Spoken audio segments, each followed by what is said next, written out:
வீட்டில் முள்ளங்கி இருந்ததுனால இன்றைக்கி இட்லிக்கு முள்ளங்கி சட்னி தாங்க செஞ்சேன். இட்லிக்கும் தோசைக்கும் இந்த சட்னி நல்லா டேஸ்ட்டாக இருக்கும். என்னோடய வீடியோ முறை பார்க்குறீங்கன்னா சப்ஸ்கிரைப் பண்ணிக்கோங்க ஃப்ரெண்ட்ஸ். அதுக்கு ஒரு கடாயில் ஆயில் சேர்த்துட்டு 1/4 ஸ்பூன் சீரகம், 2 ஸ்பூன் உளுந்து, வறுத்த வேர்க்கடலையே தோல் நீக்கிட்டு ஒரு கைப்பிடி சேர்த்துக்கிறேன். 8 காஞ்ச மிளகாவை கிள்ளி போட்டு அதோடு சேர்த்துட்டு இது எல்லாத்தையும் சேர்த்து நல்லா வதக்கிக்கிறேன். தேவையான அளவு தேங்காயையும் பொடியாக கட் பண்ணி அதோடு சேர்த்துட்டு இதோட விரல் சைஸ் புளியும் சேர்த்து வதக்கிக்கிறேன். எல்லாம் வதங்கினதும் ஒரு பிளேட்டில் கொட்டி ஆற வச்சிடலாம். நான் ஆற வச்சிட்டேன் பாருங்கள். இப்போ அதே கடாயில் சின்ன வெங்காயம் ஒரு கைப்பிடி தோல் நீக்கிட்டு சேர்த்துக்கிறேன். ஒரு முள்ளங்கியை தோல் சீவிட்டு பொடியாக கட் பண்ணி அதோடு சேர்த்து வதக்கி விடுறேன். ஆனியனும் முள்ளங்கியும் நல்லா வதங்கணும் இந்த மாதிரி. அப்போ தான் சட்னியில் பச்சை வாசனை வராது. வெங்காயமும் முள்ளங்கியும் வதங்கினதும் ஒரு 1/4 ஸ்பூன் மஞ்சள்தூள் சேர்த்துட்டு ஒரு கைப்பிடி புதினாவையும் அலசி அதோடு சேர்த்து வதக்கிக்கலாம். புதினா வதங்கினதும் ஸ்டவ் ஆஃப் பண்ணிவிட்டு இதையும் ஆற வச்சுக்கிறேன்.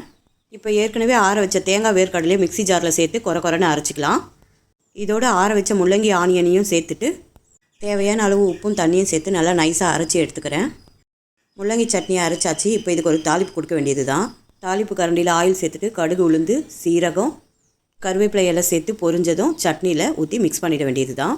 அவ்வளோதான், முள்ளங்கி சட்னி ரெடி ஆயிடுச்சு. இட்லிக்கும் தோசைக்கும் சூப்பராக இருக்கும். ட்ரை பண்ணுங்கள் ஃப்ரெண்ட்ஸ்.